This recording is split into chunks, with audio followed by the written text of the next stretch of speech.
नमस्कार जोहार, आप देख रहे हैं आरके न्यूज और मैं हूं आपके साथ अमिका मिश्रा। छत्तीसगढ़ में त्रिस्तरीय पंचायत चुनाव के लिए घमासान जारी है। इसके साथ ही जो प्रत्याशी हैं वो घर घर जाकर के जनसंपर्क कर रहे हैं। इसके साथ ही साथ जीत का आशीर्वाद भी ले रहे हैं। छत्तीसगढ़ में जो त्रिस्तरीय पंचायत चुनाव है वो 3 चरणों में संपन्न होगी और इस बार चुनाव बैलेट पेपर से होना है। चुनाव के पहले प्रत्याशियों की क्या तैयारियां हैं, सरपंच पद के प्रत्याशी की क्या तैयारियां हैं, जनपद और जिला सदस्य के लिए क्या तैयारियां हैं, हमारे आरके न्यूज की टीम के संवाददाता जो है जब प्रत्याशियों से बात कर रहे हैं और उनसे जान रहे हैं कि आखिर वो किन मुद्दों को लेकर जनता के बीच में जा रहे हैं। तो देखिए आरके न्यूज की खास रिपोर्ट। जय जोहार, जय छत्तीसगढ़। जैसे कि छत्तीसगढ़ में नगरीय निकाय चुनाव के संपन्न होने के बाद में अब जो है त्रिस्तरीय पंचायत चुनाव का आगाज हो चुका है। इसके साथ जो प्रत्याशी नामांकन भरने के बाद में अब अपने अपने जनसंपर्क पर निकल चुके हैं। अब बात करते हैं युवाओं की कितनी भागीदारी होती है राजनीति में। यह हमें देखने को मिलता है कि अब राजनीति में जो युवा है वो बढ़ चढ़कर हिस्सा ले रहे हैं और इसके साथ ही साथ अपनी नई सोच और ऊर्जा के साथ एक समाज परिवर्तन के लिए वो राजनीति में प्रवेश कर रहे हैं। हम बात करेंगे इसी कड़ी में जनपद पंचायत क्षेत्र क्रमांक 16 के प्रत्याशी हैं आशीफ गहलोत। हम उनसे सीधे चर्चा करेंगे। वो युवा प्रत्याशी हैं और कांग्रेस युवा मोर्चा में जो है ये प्रदेश प्रवक्ता के रूप में भी काम कर रहे हैं और साथ ही साथ अपनी बेबाकी की वजह से इस पूरे क्षेत्र में चर्चित हैं। तो हम सीधे चर्चा करेंगे आशीफ से। आशीफ जी, सबसे पहले तो जय जोहार, स्वागत है आपका बहुत बहुत हमारे इस खास कार्यक्रम में। जी। आसिफ, जैसा कि अभी मैंने कहा कि आप युवा चेहरे हैं और युवाओं में काफी एनर्जी होती है, काफी एनर्जेटिक सोच के साथ आप लोग लोगों के बीच में जाते हैं, विकास की बातों को करते हैं। कैसा लगा कि आपको मुझे राजनीति में आना, क्योंकि आपके पास जो है बहुत सारे स्कोप है, बहुत सारे क्षेत्र में आप कहीं भी जा सकते थे, लेकिन राजनीति ही क्यों? जी। जी, आपके चैनल को पहले मैं धन्यवाद देना चाहता हूँ और मैं अपना परिचय देना चाहता हूँ। मैं जय जोहार, जय छत्तीसगढ़। मैं आशीफ गहलोत, क्षेत्र क्रमांक 16 जनपद सदस्य कांग्रेस अधिकृत प्रत्याशी हूँ और मैं ग्राम सिकोसा से निवास करता हूँ। राजनीति सफ़र कुछ इस प्रकार रहा मेरा कि मैं जब पढ़ाई कर रहा था तभी मैं गवर्नमेंट स्कूल सिकोसा से सालाना के पद पे भी रहा। उसके बाद जैसे-जैसे मैं लगातार अपनी पढ़ाई अध्ययन करता रहा, तो एक राजनीति से जुड़ाव जो युवाओं की समस्या रहती है, उसको हम एक मुद्दा बनाकर एनएसयूआई से, यूथ कांग्रेस से उठाते रहे और उसी बीच एक कड़ी बनती गई और लगातार मैं जनता के संपर्क में रहा और निश्चित रूप से एक बार मैं त्रिस्तरीय पंचायत चुनाव भी लड़ा हूँ, जिसमें मुझे एक कम उम्र में बहुत ही बड़ा जनादेश मिला था, जो इस क्षेत्र में कहा जाए तो मतों के अंतराल में सबसे ज़्यादा अगर किसी युवा को मत मिला तो मुझे मिला था। तो लगातार मैं जनसेवा की भावना करता रहा और उसके लिए एक जनप्रतिनिधि होने के नाते मैं इस चुनाव के मैदान में हूँ। जी, तो जैसे कि हम बात कर रहे हैं जनपद पंचायत क्षेत्र क्रमांक 16 की बात कर रहे हैं और ये जो क्षेत्र क्रमांक 16 जो है वो बालोद जिले के अंतर्गत आता है और इसके साथ ही जो नए-नए जो बालोद जिला बनने के बाद में जब वो अस्तित्व में आया है तो धीरे-धीरे विकास के कार्य भी हो रहे हैं और इसके साथ ही साथ युवा जो है वो राजनीति में बढ़ चढ़कर हिस्सा ले रहे हैं। जैसा कि अभी इन्होंने थोड़ी देर पहले बताया कि इन्होंने एक और चुनाव लड़ा था, क्योंकि शाला छात्र जीवन से ही ये राजनीति में सक्रिय रहे हैं और इसके साथ ही साथ अभी पिछला जब चुनाव हुआ था तो इन्होंने सरपंच का भी चुनाव इन्होंने लड़ा था। छाया सरपंच के रूप में इन्होंने अपनी उपलब्धि प्राप्त की थी, क्योंकि दूसरे नंबर पर जब वोटों की गिनती हुई, मतों की गिनती हुई, तो दूसरे नंबर पर इन्होंने अपना स्थान बनाया था। तो कहीं न कहीं राजनीति में इनको जो है लोगों का जनादेश मिल रहा है, जनाधार मिल रहा है और उसी के चलते आज ये जनपद पंचायत क्षेत्र के लिए जो है प्रत्याशी के रूप में, सदस्य के रूप में आज अपना भाग्य आजमा रहे हैं। आसिफ, जैसे कि आप एक युवा हैं, जी। यदि जनता का आशीर्वाद आपको मिलता है, आप जनपद सदस्य बन जाते हैं, तो क्या-क्या ऐसी प्राथमिकताएँ रहेंगी आपकी कि सबसे पहला काम आपका क्या रहेगा? जी, सबसे प्राथमिकता से अगर कोई काम है, तो मैं आपको बता दूँ कि मैं चूँकि ज़मीनी स्तर का नेता हूँ और जनसेवक के रूप में काम करता हूँ, तो जो मुझे प्राथमिकता पहले जिस काम की दिखती है, जैसे हुँ, कि हुँ। हमारे यहाँ सिकोसा में लगभग विगत 10 वर्षों से एक सीसी रोड की माँग थी। उस सीसी रोड को माननीय विधायक कुँवर सिंह निषाद जी ने स्वीकृत भी किया था। लेकिन कुछ राजनीति के चलते हुए, परिवेश के चलते हुए आज वो रोड नहीं बन पाया। हुँ, हुँ। तो वो बहुत बड़ा हमारा मुद्दा रहा है सीसी रोड, जो कि सिकोसा की जो रेलवे स्टेशन है उससे जाके जुड़ता है वो रोड। तो आम जनता इस क्षेत्र की लगभग 10 से 15 गाँव के लोग उस रोड से आना-जाना करते हैं। तो प्रथम प्राथमिकता ये है कि रेलवे कॉलोनी की सीसी रोड करा के इस क्षेत्र के सभी जनता का जो लाभ मिल सके उस काम को करना है।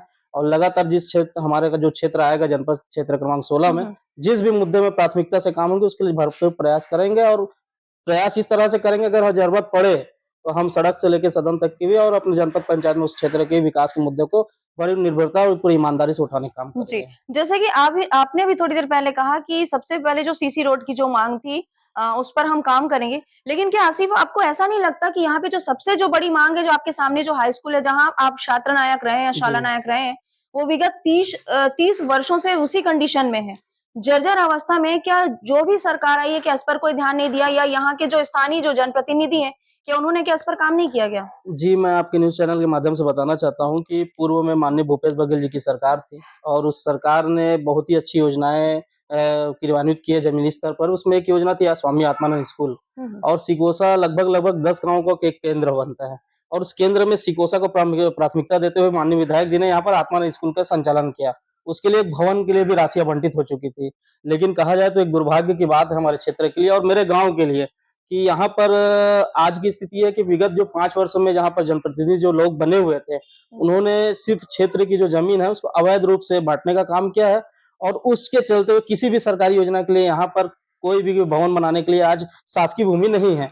इसका हमें दुःख है, इसलिए मैं आपको बहुत ही निर्भरता से बताऊँगा कि स्वास्थ्य केंद्र की भी माँग हमारी पूरी हो चुकी थी और लगभग 30-40 लाख रुपए का यहाँ पर बजट भी पास हो चुका था, लेकिन आज ये दुर्भाग्य है कि यहाँ पर शासकीय भूमि नहीं है। इसलिए किसी भी भवन के लिए मेरा मानना है कि सिकोसा में आज के स्तर में किसी भी शासकीय भूमि भवन के लिए जगह उपलब्ध नहीं हो पा रही है। लेकिन मेरा ये पूरा प्रयास है और हम सभी का ये प्रयास है कि जहाँ भी बने, जैसा भी बने, हम उस कार्य को कराएँगे और जहाँ तक कि स्कूल की बात है, मैं स्कूल से जुड़ा हुआ हूँ, मैं इस शाला विकास समिति का सदस्य भी रहा हुआ हूँ और मेरे जो गुरुजन हैं, मेरे को लगातार ये प्रोत्साहन भी दिए हैं। तो मैं सारी समस्याओं को जानता हूँ, उस समस्या को बोलने का ज़रूरत नहीं है, उस समस्या पे काम करने की ज़रूरत है और काम को प्राथमिकता देके मैं इस क्षेत्र में जनपद का चुनाव लड़ रहा हूँ और निश्चित रूप से मेरी अगर पहचान बनेगी, वो काम के दम में बनेगी, मेरे नाम के दम पे नहीं बनेगी। जी, बहुत ही अच्छी बात आपने कही, क्योंकि अगर आपको अपनी पहचान बनानी है, तो आप अपने काम से अपनी पहचान बनाइए। नाम तो हम अपने पूर्वजों का भी नाम से हम अपना नाम चला लेते हैं, लेकिन जब आप काम करते हैं, जनता के बीच में आप जब जाते हैं, तो आपका काम ही बोलता है और आपको अगले लंबी जो विकास की जो सीढ़ी है, उस पर लेकर जाता है। आसिफ जी, एक चीज़ और हम बात करेंगे, जैसे आपका जो क्षेत्र है, आपके क्षेत्र में कितने गाँव आते हैं और अब तक आपने कितने गाँव में जनसंपर्क कर लिया है? जी, मेरा जनपद पंचायत जो क्षेत्र क्रमांक 16 है, इसमें 6 गाँव आते हैं। एक सिकोसा है, एक मनोरा है, लिमोरा, ईरागुड़ा, मड़ियापार, रंगकठेरा और खुटेरी। जिसमें प्रमुखता अगर देखा जाए तो सिकोसा का सबसे ज़्यादा मतदाता है यहाँ पर। लगभग 31-3200 मतदाता सिकोसा से हैं और बाकी गाँव से किसी गाँव से 600, किसी को 800, किसी से 1000। अगर इवेन देखा जाए तो किसी भी प्रत्याशी के लिए अगर जो सिकोसा में लीड करता है, क्योंकि अगर 1/3 की बहुमत की बात करूँ तो लगभग 6,500-7 हज़ार टोटल मतदाता है, उसमें अगर 6,000 मतदाता भी अगर वोट करते हैं इस क्षेत्र में, तो जो सिकोसा से अगर लीड करता है निश्चित रूप से उसकी जीत होती है और ये होती आई हुई है। और पिछले पूर्व में अगर बात करूँ तो राजेंद्र चंद्राकर जी यहाँ पर जनपद सदस्य थे, उनको अगर लीड किसी कहीं मिली थी तो सिकोसा से थी और वो जनपद सदस्य बने थे। अभी ममता नित्यानंद चंद्राकर जी थे, वो कांग्रेस से अधिकृत थी, उनको भी अगर लीड कहीं से मिली तो सिकोसा से मिली थी, आज वो भी जनपद सदस्य थे। और हमारा भी पूरा प्रयास है और पूरे क्षेत्र का ये प्रयास है कि सिकोसा से अगर मुझे लीड मिलती है और पूरे क्षेत्र से मुझे लीड मिलती है तो निश्चित रूप से मैं भी जनपद सदस्य बनकर रहूँगा। अच्छा, जब आप जनता के बीच में जाते हैं, जनता से जब आप बात करते हैं, तो किस प्रकार की जो समस्या है जो एकमत होकर के आती है? क्योंकि देखिए हर गाँव में नाली, बिजली और सड़क की समस्या तो होती है। उसके अलावा जब लोग आपसे मिलते हैं, कुछ और चीज़ों की माँग करते हैं कि हमारे गाँव में इस चीज़ की ज़रूरत है, आप अगर जीतेंगे तो करवाएँगे क्या? जी, लगातार मैं क्षेत्र का दौरा कर रहा हूँ और समस्याएँ तो ऐसी है कि लगातार आनी ही है। सरकार चाहे कोई रहे लेकिन समस्या आती है। लेकिन जनप्रतिनिधि का एक दायित्व होता है कि उस समस्या को किसी भी प्रकार से हल किया जाए। अगर एक बड़े पैमाने पर नहीं तो छोटे तरह से उस समस्या को हल किया जाए। मैं जहाँ भी जा रहा हूँ सिर्फ़ एक बात को लेके सभी जान-मानस के बीच जा रहा हूँ कि मेरा एक पद छोटा है। जनपद सदस्य का पद बहुत छोटा है और फंड भी बहुत छोटा होता है। लेकिन ये मेरा मानना है, मैं सभी जनता को कहता हूँ कि मेरा ये मानना है कि अगर छोटी चीज़ से मैं शुरुआत कर रहा हूँ, तो निश्चित रूप से अगर क्षेत्र में बड़ा भी काम होगा, तो मैं माननीय विधायक जी के प्रतिनिधि के रूप में और इस क्षेत्र के बड़े से बड़े काम को भी अंजाम देने का काम कर सकता हूँ, क्योंकि मुझे मेरे में एक जज़्बा है और मैं हमेशा से इस बात को लेकर चला हूँ कि पंख लगाने से कुछ नहीं होता, जान चाहिए और उड़ान भरने से कुछ नहीं होता, हौसले बुलंद चाहिए।